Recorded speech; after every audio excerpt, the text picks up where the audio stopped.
programmes tonight on BBC One. At 7 o'clock, Tomorrow's World includes a look at the dangers of driving. Barry, I've commandeered a vehicle. The old trick, eh? Eat the telly before I get a chance to nick you. It's a toaster. Dalek, you have been defeated. Surrender. You have failed. Insufficient data. Nazi ain't got no humanity. They're the foot soldiers of a Jew-hating, mass-murdering maniac, and they need to be destroyed. That's why any and every sumbitch we find wearing a Nazi uniform, they're gonna die.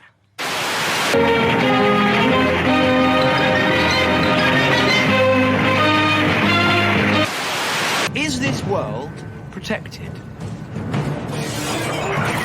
Because you're not the first lot to have come here. Oh, there have been so many. And what you've got to ask is, what happened to them?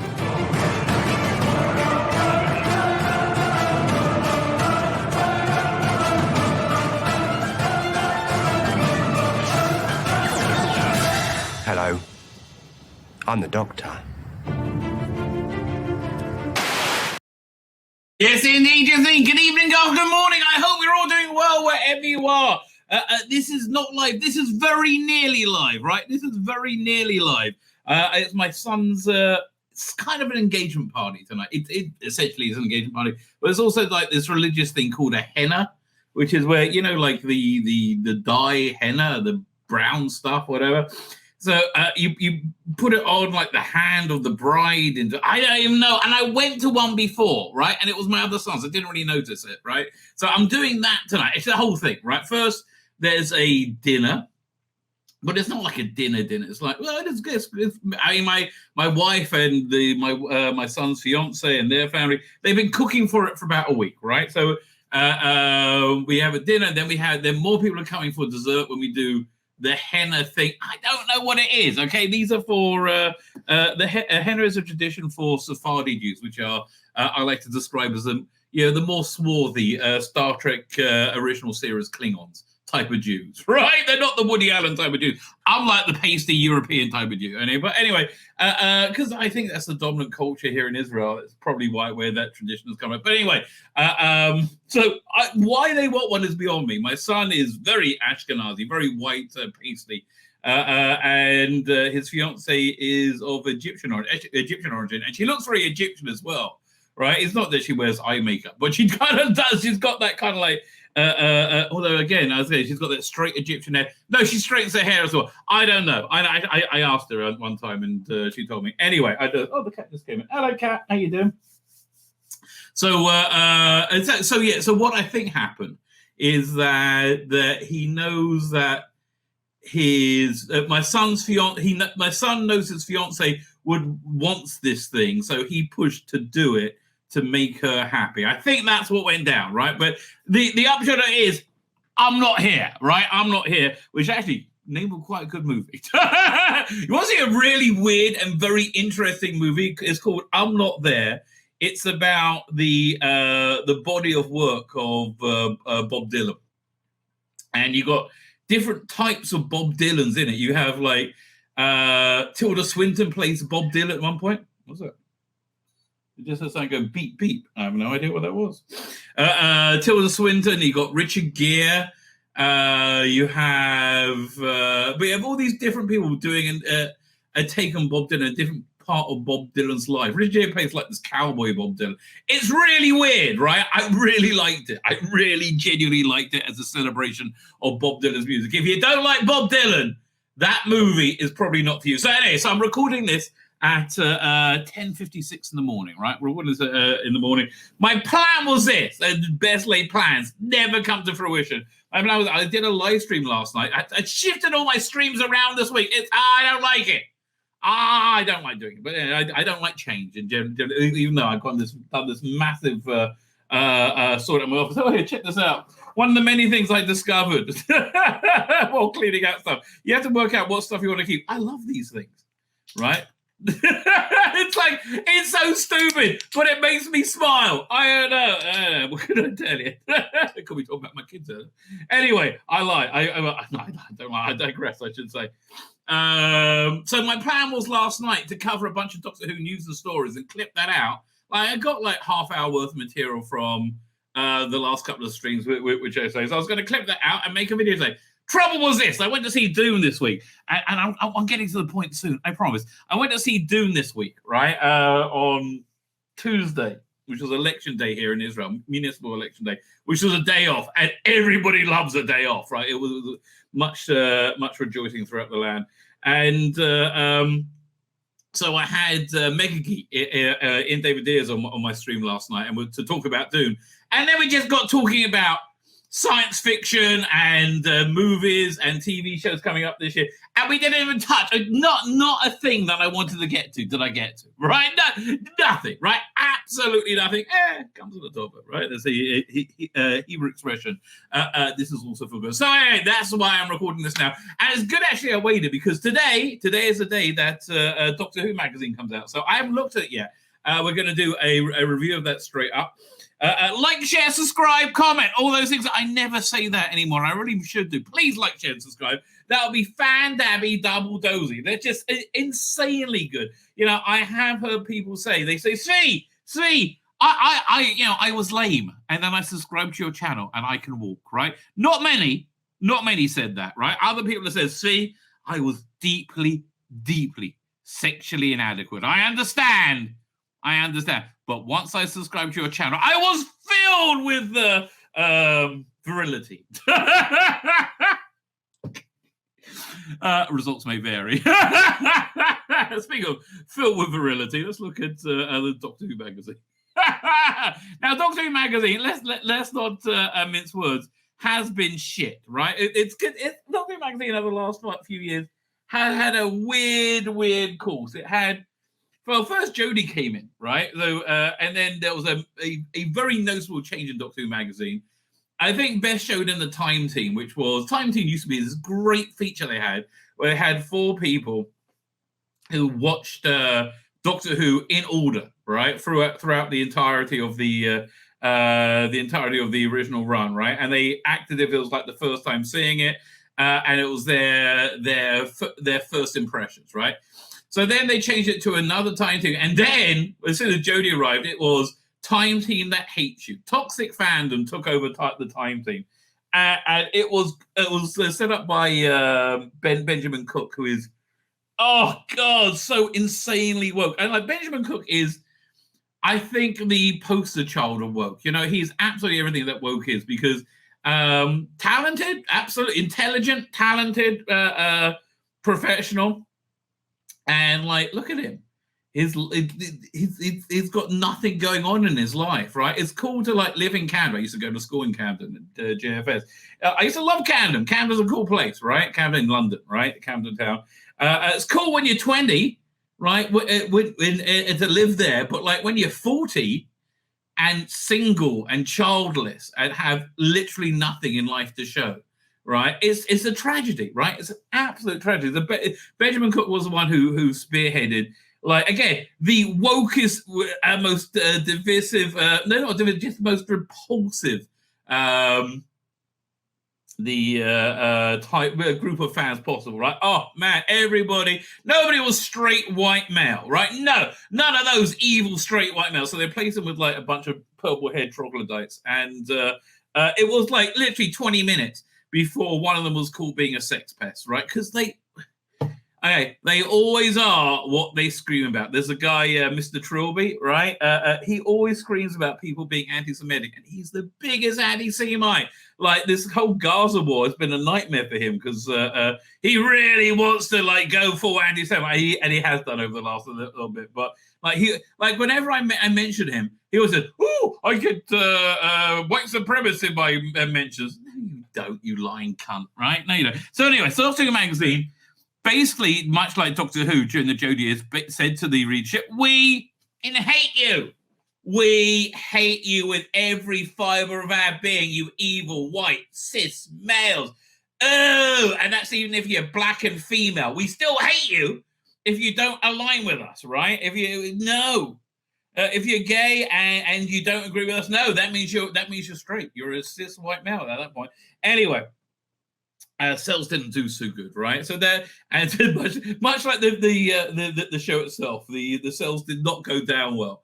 It lost viewers immensely, much to the point that by 2019, the sales figures were that if it didn't have the international sales, which Doctor Who is like the only magazines that does in the Panini stable, or it didn't have the international sales, they would have cancelled it because it would have dipped to.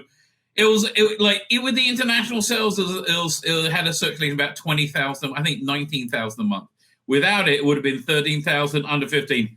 Cut, right? You're gone, right? You're gone. So then Rusty Davis came back and we went, oh, we're saved! We're saved! Oh, what the savior here to save us. At least I did, and I was completely wrong, right? Tell me wrong.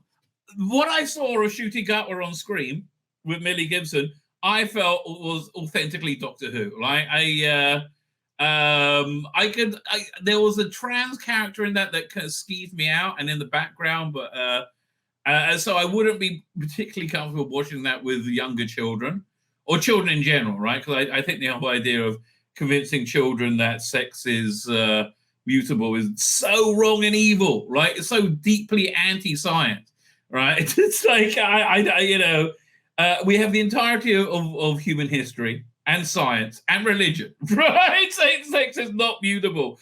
And now, the last 5-10 years, he came around and screamed you into silence.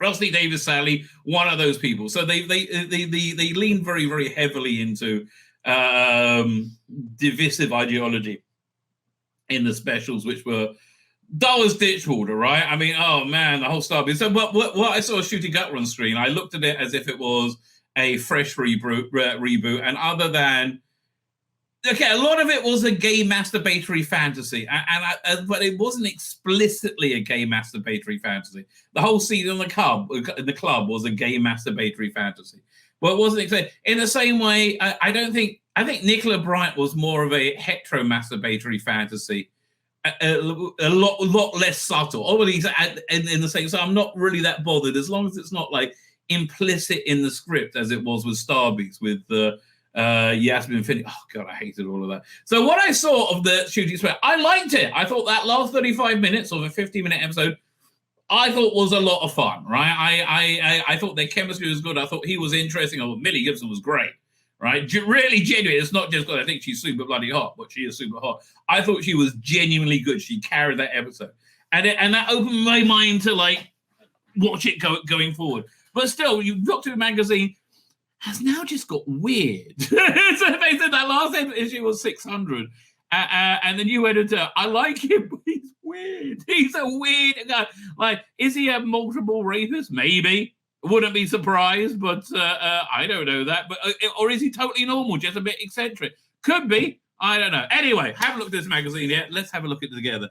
Doctor Who magazine, one of the few things. Here's the thing. It wouldn't be so crushing that this era has been disappointing if they didn't bring out this new logo, which really gave you hope that a return to the traditional roots of what Doctor Who is.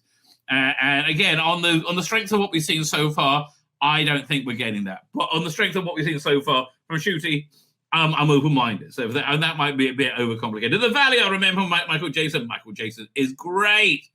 Oh, what a great voice. I love Michael Jackson. Dalek Flight in Planet of the Daleks. I don't like they're doing the fact of fiction over two issues now. Time Lord style, design the Doctor's awesome new outfits. I hate this about this new Doctor, right? I absolutely hate that. It's too much emphasis on the bloody clothes. It's way too much emphasis. It seems very vain. Goblin Army creating the creatures of monstrous proportions. Okay, that sounds interesting. New series cast directors revealed. Leela returns. We must be talking about the season 15 ad. Fine. Let's see what we got here.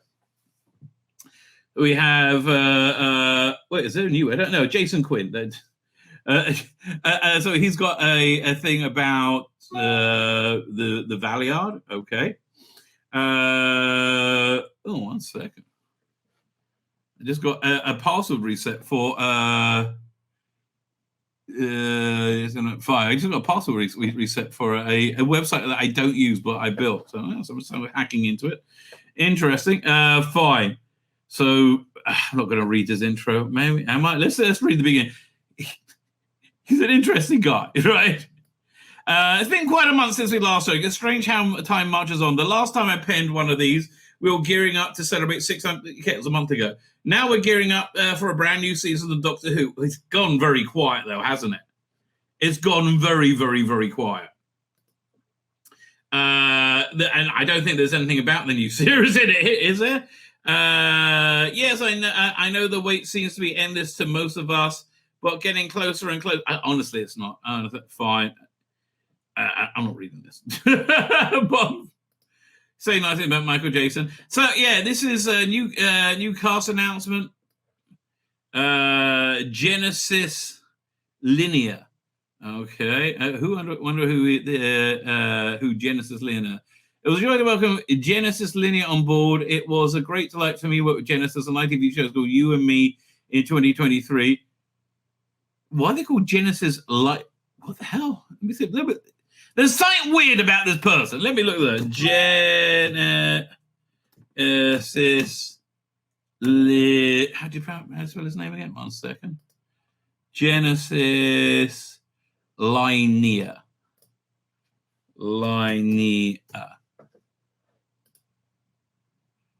Okay, actress. Is it actress or an actor? I don't know. Oh. Honestly, this really just gives me a bit of a headache that you never know. Is it a bloke or a woman? I don't know. Yeah, should we look at their Wikipedia? I've never heard of them before. So born in 89, Bermuda-born British actress, dancer, and singer. She originated in Anna Cleves on 6. On television, she is known for roles in BBC medical drama Casualty and Silent Witness. Okay. I think she's a girl, right? I think she identifies as a girl as well, right? But she's gay. Identifies as a queer and appeared in initial gay times. Everything ties. I knew there was something about that. Everything ties into that.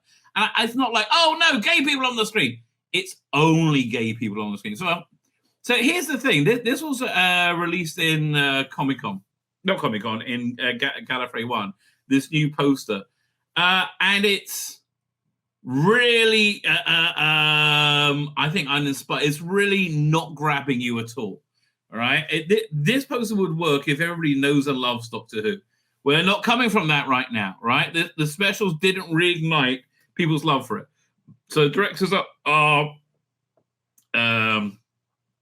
Amanda Brochi, Picnic at Hanging Rock, Girl Boss, and Gentleman Jack. And Michaela McPherson. Again, look, here's the thing. Because of Disney's DEI rules, I don't know if these people are good and they were hired because they're good for the job, or they were hired because they're ladies, right? Script to screen, what's this? This BBC Script Library just put a bunch of stuff on the Whoniverse. I wish this was available internationally, right? This is one of the innovations of the new era, which I think is excellent. If only they had this on Disney Plus, right? Ruby ratings. What are they going to say after? I never trust these ratings, right? The overnight, the live figure I believe somewhat, right? But I just don't believe it. Goth Opera is coming to audio, which I'm really excited about. That was a good book, right? They see this white blouse that this has got. They whited out all the blood from it from the original Alison Pearson cover, which I thought was much better. The narrated soundtrack of Edge of Destruction, Brink of Disaster are being released on vinyl. Well, that's weird. That's not music. It's the rate. That's just weird. Okay. See, look. I want to say here. I think this. If I fell through a time hole in 1978, right, and I appeared in 2024, And the first thing on Christmas Day, as Doctor Who was airing, I was like, oh, Doctor Who's on, right? I would look at this and I would look at, the Tom Baker Doctor and say, oh, this is the same show. It was very different, but I would say it's got similar DNA. If you disagree, it's fine. It's okay when we disagree, right? It's okay. Paul Neary, great comic book artist, passed away. That's very, very sad. Nice they got a full-page feature on him, though. Yeah, I remember. This was look at that great piece of art he did. JG, not before traveling time through his own experiences. Did he do the Gallifreyan Guardian logo? I bet you he did. Right? I bet you he did. Revolution Space, freaking awesome. All right, very traditional. Third Doctor star. I think Tim Treloar is excellent, as is Sadie Miller. That's Liz Sladen's daughter. Really, really, really said it. This feels completely organic. This was kind of like, imagine a season 8 or 9 story done in season 10. Essentially, you got this. So imagine like the IMC, that sort of thing going. Letter from the showrunner. That's usually the first thing I ran to read. I'm going to read this. I'll go over this on Saturday night. Okay, but that's the first thing that I would always run to look at. Not so much anymore. Like now it's like more in terror and anticipation. Richard Franklin passed away, apparently. Who are these pictures? David Merrick ran into Shooty Gatwa, and Richard Franklin, dedicated follower of fandom and fashion. Fashion t-shirt. That's a nice t-shirt. That's true. Oh, now they've got something else doing the cartoon. It wasn't Daft Dimension, was it, for a while? I can't remember. Bring back Tim Quinn and Dickie Howard. That's what I say. So apparently, being snowman is when it's a homosexual thing when you are very much in love with your partner and you perform sexual acts on them, resulting in your face being covered in cum. That's called being snowman, apparently. So when the Shooty punched his way out the snowman, said, "I'll be a snowman." Some people were a little bit displeased. See Doctor Who in person. Tom Baker will visit the following newsagent signing up with Doctor Who Weekly from Marvel Comics. When was this? I remember meeting Tom Baker when he was plugging Doctor Who and the Monsters book, or Doctor Who and the Dinosaurs. So Galaxy 4. Let's see what's on YouTube. If you already missed David Tennant, hear about his film first as he prepares to host the BAFTAs. God, that was an embarrassing smack round the face, wasn't it? Yes, it was. If you're already missing Catherine Tate, I'm not. I'm not at all. Then you can go in here and talk about her later. Not interested. Sophie Aldred. I'm like, okay, Sophie, darling. In one of the interviews, you said that your son's a drag queen. Okay, I get it. I just think he might be. I think that might have coloured your judgment in the mores of the day, right? Sophie Aldred reveals the secrets behind all the badges on Ace's iconic bomb jacket. Suze bloody Kempner, will you give it a rest? Will you stop trying to get people to in any way like this awful, awful human being, right? So, comedian Richard Aaron talks to Suze Kempner. I will. I was going to say I will put a link to when I went over that video, and she's as awful as you would expect, like awful and clueless. I understand that all Doctor Who fans just hate Doctor Who. No, they hated you doing Doctor Who because you were shit. Right? Although people called her ugly. I mean, like, I don't think I would like to sleep with her, right? I really don't, right? But she's got a lovely pair of tits. So, I don't think you take that away from her. One fan's quest to own and restore his on-screen paradigm Dalek. Well, that is a strange quest. Not quite as strange as Dr. Ruth action figure. Like, why? So what is this by Richard Atkinson? Frozen instant time, bigger on the inside. Well, that looks interesting. See, this is something that I think I would actually enjoy reading, right? Because I got lots of Frozen bits in time, which for me are like pure Doctor Who. The Goblin Crew, right? So people were like, well, what are goblins doing in Doctor Who? There's no scientific explanation for them.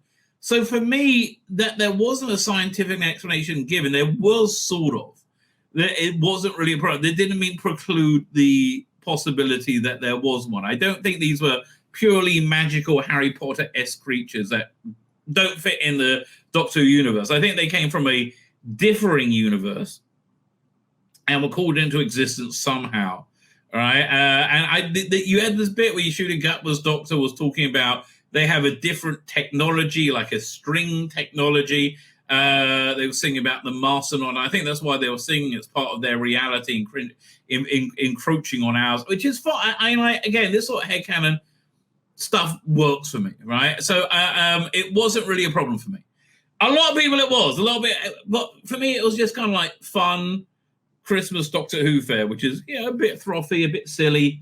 But generally speaking, I thought they were quite good as villains. I think we could actually use a bit more of them. I was saying that with her last night when I got sucked into talking about Dune for about an hour. It was like a long time with Mega Geek, right? The weird thing about Dune is this: that Dune Part 2 just came out. It was dragged. And I wanted more of it, right? It was a long movie, like 2 hours, 45 minutes, and they changed bits of it from the book, which took away from the feel-good factor at a resolution, which I thought was a problem. But also, you saw lots of things, but I would love to see more of like the Bene Gesserit or the Getty Prime, or all that stuff was very interesting. Anyway, fine. So they made goblins. Actually, this sounds quite interesting. I'll just kind of be dismissive of this article. I'm like, no, actually, this sounds quite interesting. But going to and the Goblin King. So looks like it's 3D printed somehow. Is it? I don't know. This is an article I would probably read. Right. So the Goblin King was supposed to be a much bigger fight sequence. But they couldn't afford it. Funnily enough, talking about all their insane budget they have. Celestial Toymaker coming out. I am so not interested in that. I am so not. Okay, I just got an email telling me the new issue of Doctor Who magazine's out. Doctor Who magazine hits TVC.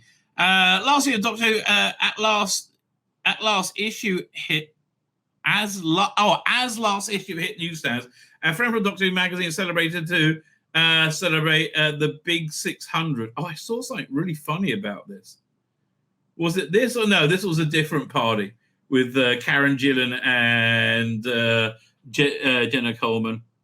Man, I don't want to be a dick, but man, Nick Briggs, now he's looking so old. What happened there? Blimey. Okay, who's in the middle with Sophie and Bonnie? Journalist Amira Ahmed. Okay. Whoever that may be. Fine. So Sudi just wears clothes so well. He's a dream to dress. Well, I think you're making it more about her, more about him than about the character. None of this really works for me. And I'm not really thrilled with Millie Gibson's costume. I mean, she is stunningly beautiful, and they do have her somewhat dressed in a burqa. But I bet this is a long article, which I'm not interested in at all. Although, actually, maybe I would be interested. I kind of like the Toymaker was one of the best aspects of the revival, right? Not revival, the new era. And I think the silliness of the silliness of the goblins showed through. I remember seeing them film this. I'm like, well, why is he wearing that? I don't know. Now, also, I do get the feeling that this is a lot of time has passed since the what was it? The last special, the Toymaker one, and this. It doesn't seem that they're so connected to me. So I think this is like his major costume, right? I think that this is his major look. With variations upon it, which is fine. I don't like occasionally an episode here or there, but I don't know. I don't know if it's going to work. I don't know if it's going to like this is a gay masturbatory fantasy. I am sorry. For me, was it too explicit? I actually don't think it was, right? And I don't really have a problem with the Doctor dancing in a club. Fine, but this whole look worked. So yeah, look, the jury's still out to see how this is going to work at all. It's okay. I just find it really strange. And I thought one of the things I liked about Doctor Who is that he always wears his normal Doctor Who costume, no matter what's going on. It's all about Kelk. Oh, Christy D. Nothing makes me less interested in redesign than have Christy D grinning mug at me. With the introduction of the Sundays. Oh, Ruby Sunday. Doctor Who enters the world of foster care in a big way. Christy D reveals why this means so much. Oh, fuck's sake! Not everything has to be like personally representative. You could just have a fucking story that you watch and you like it, right? Like I don't feel like any real kinsmanship with Marcus Scarman, right? Or even the poacher from Pyramids of Mars. Freaking great story. Man, look at that. She has the same smile, which is like disconcerting, scary smile. That smile never seems honest to me, right? It never seems honest. It's the same smile, right? Look, I'm so glad that she had, that there was a system there that found people that loved her and looked after her, right? I'm very, very happy about that. Right, thank God there's there. The greatest TV show, the greatest in the galaxy, great TV show. We like to think, after a long day saving the universe, Doctor and their companions like to retire to the TARDIS TV room. What? No, we don't. That's a dumb article. This is a dumb article. The TV Doctor Who might watch. It's a long, dumb article. Unless, is this about the shows that are in the universe? Back in Doctor Magazine 564, we had a look at some of the more unusual, surprising, downright out there mentions of Doctor Who on American television. Jerry Seinfeld, blah, blah, blah. Now, as a sort of Snake Dance-esque sequel to Kinder, we're flipping things around and have a look at some of the more memorable, noteworthy television series and shows that have been mentioned as okay, fine. It's still bloody hell. 4 pages on that. Can you fix it? As director assistant for the past 16 months on Doctor Who, Abdul Kisei's works very hard to make everyone's lives easier. Oh, look, listen, I really like the whole thing about actively bringing in new talent. I wish it wasn't quite so racist. Let's just get people who are white. Again, it's this hatred of white straight men, right? But I'm look, good for him. I'm glad you got this gig. I hope you become a director, and I hope this is a great path for you, right? I really do. The diet of Doctor Who. What's this? Food plays an important part in all our lives, be we human or alien. Beth McMillan cooks up a menu for... Oh, fuck off. Really? This is like stuff you'll get... This is like Doctor Who flavoured Hello magazine. This is a really stupid article. This is a really genuinely stupid article. This is something that should be in like Doctor Who Annual. Kronk burgers. Man, I had such a good burger the other night. The night I went out to see Dune. Really good. Oh, I will go back there right now for another burger like that. Loose Talk. With the program off air in the 1990s, Doctor Who magazine's interviews became ever more candid. The next generation of interviewers were ready to capture their confessions. Paul Kirtley seeks them out, and the writers who bought us actors aware as covers for the revived series. That's an interesting article. Okay, I will say this is probably a better article than anything in last month. But man, 6 pages on this, right? That's crazy. Who's that with? That's not Ben Cook down there. Amy Pond actually carrying. It is Ben Cook. I mean, for God's sake, Ben. Like, look at you. I mean, look at him. So this was what, 2010, so 15 years ago. He's exactly the same now. He's exactly the same. Although very good interviewer, very good. I don't like that they move these away from the beginning of the magazine. That never works, right? That never works when they do that. It should be right after Gallifrey and Guardian. It's just like it's something that, generally speaking, works. What's that about? This month in '84. Okay, that Captain Zepp. That looks like Captain Zepp. Yeah, Captain Zepp, Space Detective.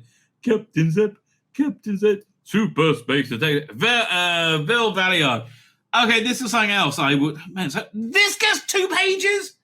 This should get 4. This should get 6 pages. I can't believe this just got 2 pages. Michael Jason. I mean, you must have interviews with him. No, God, like really? Amazon Prime. Okay, so this is like the making of the Blu-ray. Oh, look at that! Actually, they did go on location. I thought this was all done on green screen. Well, good for them. Good for them. And good for them how they managed to pull that budget together to do that. What's this down here? Louise Jameson and Toby Adoki. And what is that? Okay, well now that looks like something from what's it called again? The first story, the Rutan one, Horror of Fang Rock. Toby Adoki and Louise Jameson are inside the lighthouse studying Anthony Lamb's Fang Rock recreation. Oh, so this was the recreation. Okay, that must be something about the new Blu-ray.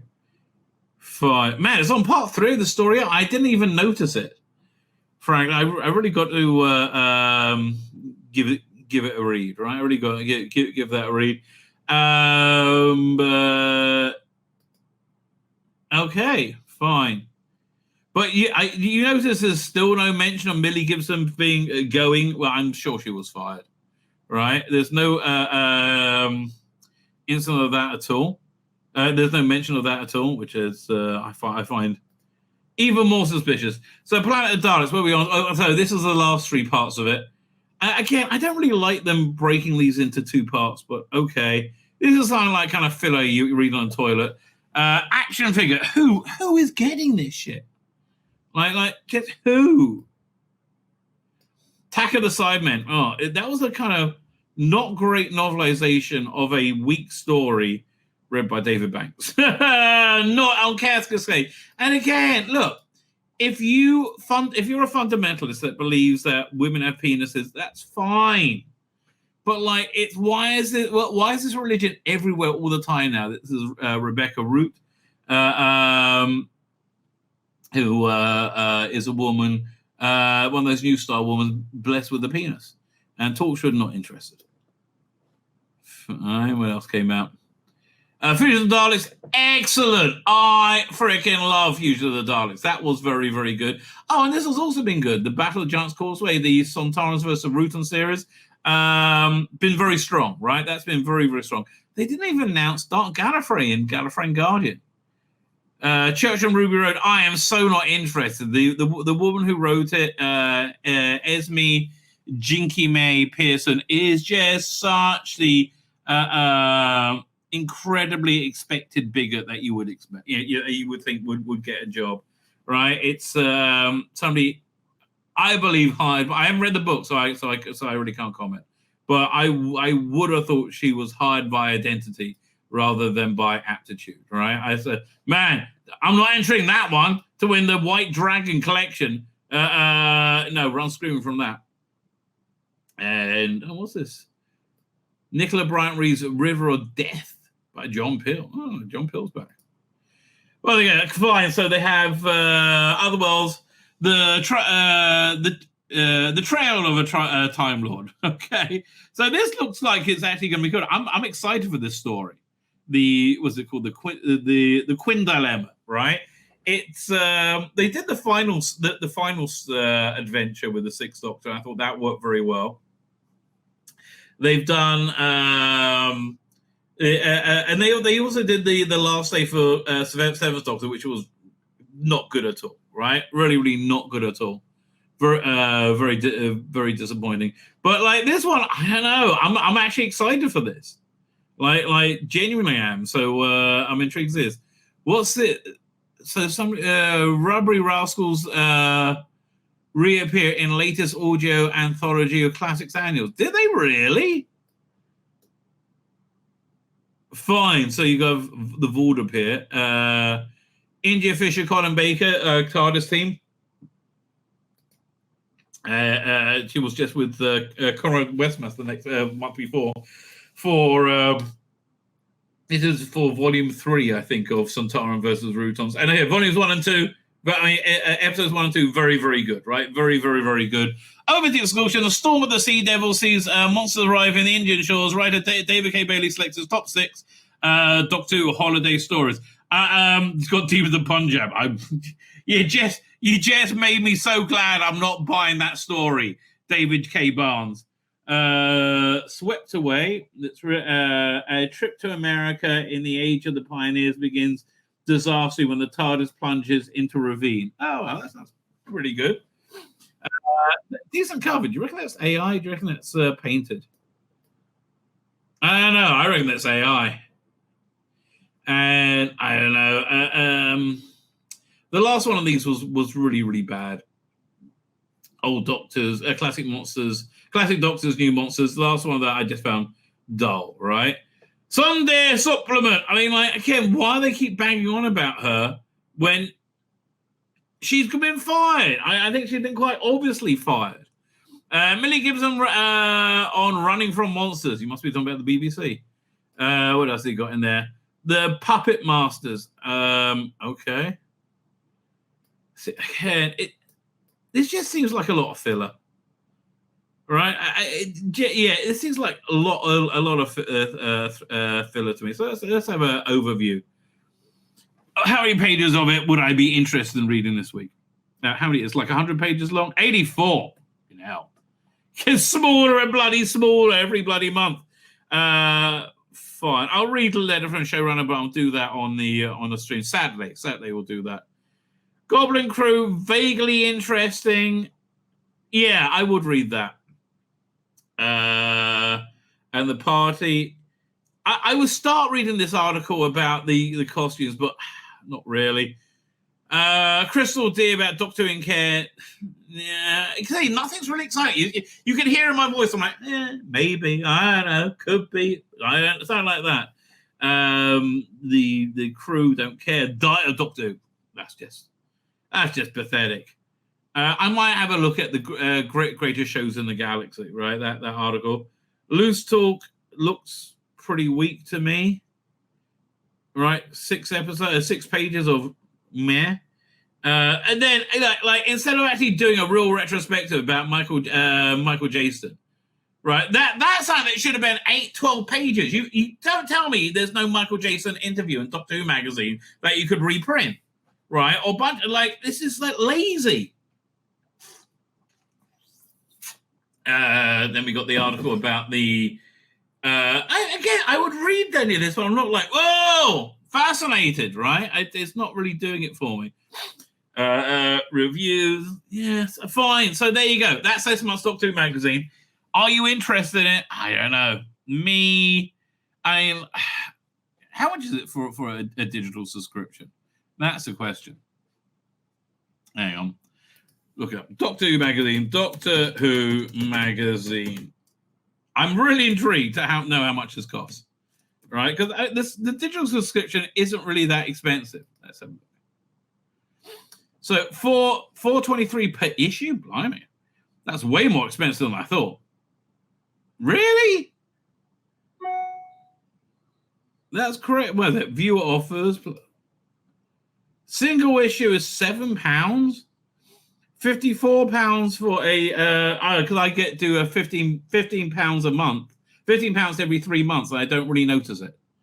So $4.61 sounds quite expensive to me. That does sound quite expensive to me. It gives me content, I guess. It gives me content. Yeah, that's the way I go. Do I like the cover? Nothing about this era is really exciting me. Let's be fair. Nothing is about this era is really exciting me. So once I saw this article, I'm like, oh, we got to check this out. The Doctor Who theory reveals the tragic reason behind the 13th fam.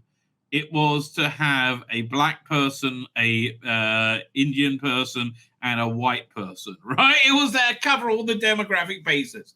That was it. And I guess it was pretty tragic that, our anti-racist society became racist, right, in front of our bloody eyes. Geordie Whittaker's 13th Doctor has more companions than usual, Wiki thought, but there may be an upsetting in-universe explanation for the decision. Pray tell, what can I... Geordie Whittaker's iteration of the famous Time Lord in Doctor Who had more simultaneous companions than is typical of the character. Well, yeah, she's a shit actress, and she couldn't carry the show. Like, again, Millie Gibson, great actress. She could have carried it. She wouldn't needed all those companions. But Geordie, he thought, had more simple companions than than is typical of the character. But there's an explanation behind her attitude towards the company she keeps in her travels. Yes, she's a racist and a bigot. The theory doesn't just address 30's demeanor, but also delves into the Doctor's previous regeneration and how they influence her. Dude, you're doing a bit on navel gazing or something that really nobody cares about. Like, every actor to play the Doctor, Whittaker had her own way of portraying the character, but unlike every actor, they were convincing, where Whittaker was not, right, in any way, shape, or form. But as Doctor Who writers were also... I took a message coming. What's that? I have to pay attention. Do I have to respond?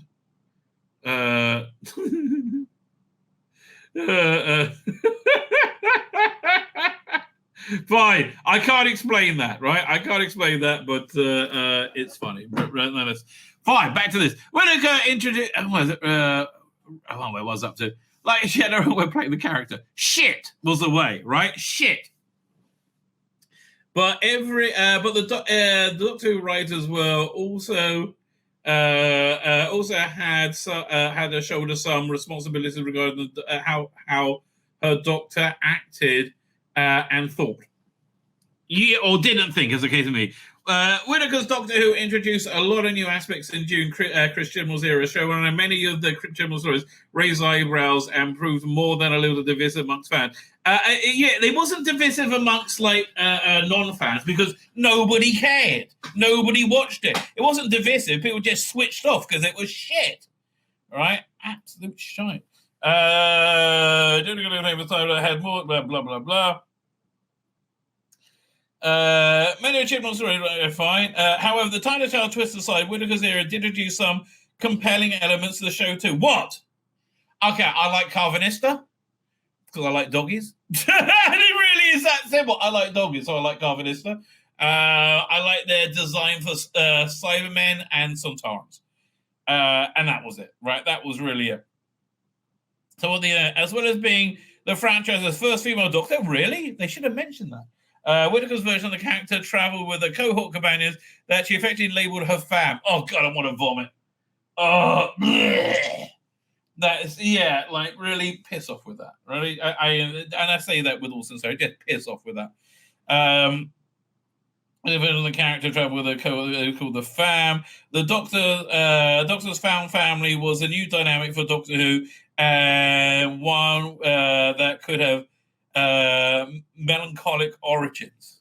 Okay. What were these melancholic origins? And again, you're reading like 2020s, 2018 to 2020s popular racism wrongly, right? As plot points. No, it's just that they're racist, right?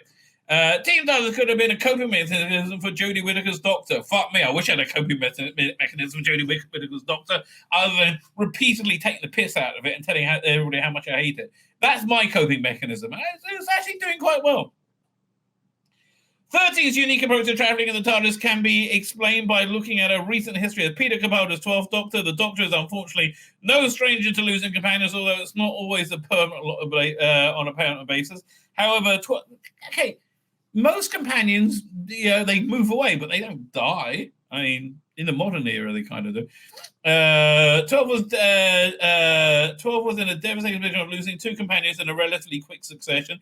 No, that's not what happened. Okay, he lost Clara, but then lost all memory of Clara, and that was granted back to him in his dying moments, and that reinvigorated him to live.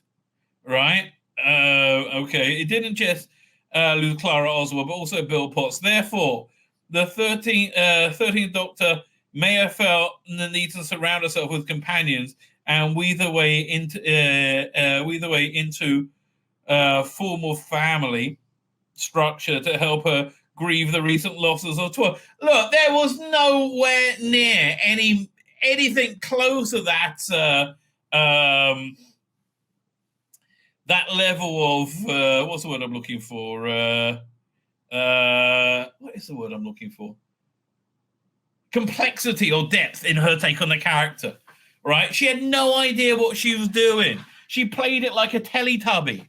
Right? She had like 2 or 3 modes. She could be like smiley idiot. She could be sad girl who lost a dolly. Right? And she could be completely unintimidating when she confronts villains. How unintimidating was she? Look at her confrontation with Lenny Bloody Henry. Look, if you can't take on Lenny Henry, I don't think you could take on much.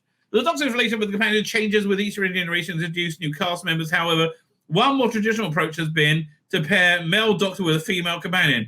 Yes, it's because the majority of the audience are men and they like looking at attractive women.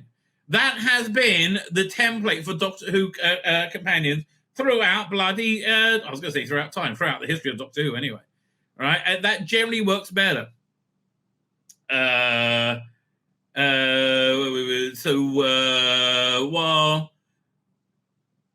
While this combination isn't always romantic, it has been obviously exceptions. The Doctor and Rose Tidal's relationship didn't like that. I was okay with it until RTD2, and that was such shit. I've soured on it.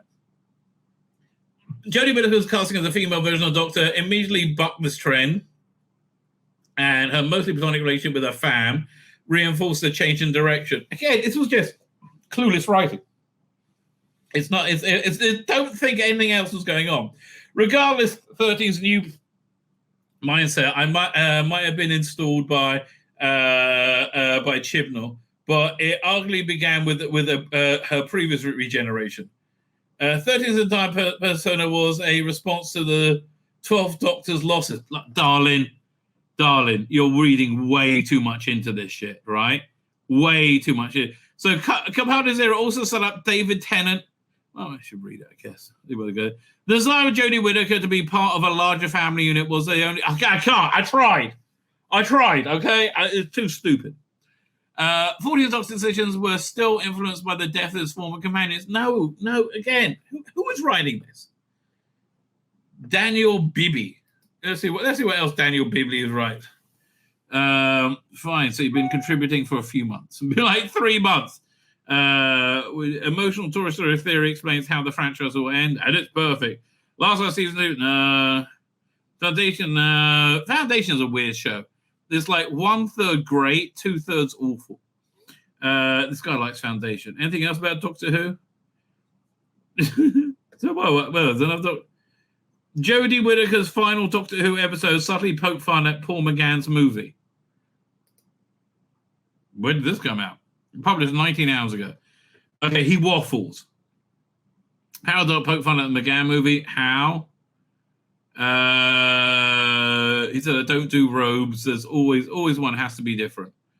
So, however, Seven's reply could reinforce more of 8's refusal to don the appropriate time. McGann, Doctor, up until that point, had differed greatly from the other iterations of the Time Lord. For instance, McGann is still the only Doctor to appear in a movie.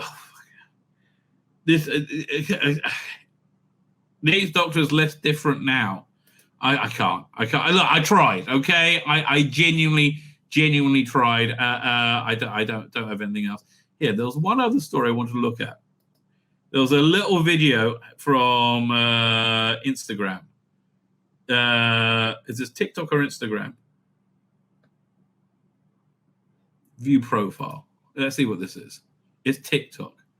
Fine. Continue as guest. Fine. So I go. Let me download this video because it's actually really funny. Let me tail it off while I do that. I don't know. Is this the right one? No, this is. I like Karen Gillan's TikTok. There's a lot going on there, which is quite fun. This is it. Fine. Let me just grab this video. So this is from some Doctor Who party. I'm not sure which. Where is it? Down here. Download. This works. Doink. It's thinking about it. It's thinking about it. Oh! Here we go. Did it download already? It did. Blimey, that was quick. Fine. So where is it? We go over here. Share screen. Man, I'm not a fan of TikTok, but this is awesome. I do like Karen Gillan's TikTok. And also, I like Moffat's expression of like old doggedly dancing, and that outfit that Jenna's wearing is a bit weird. Steven, show them your move.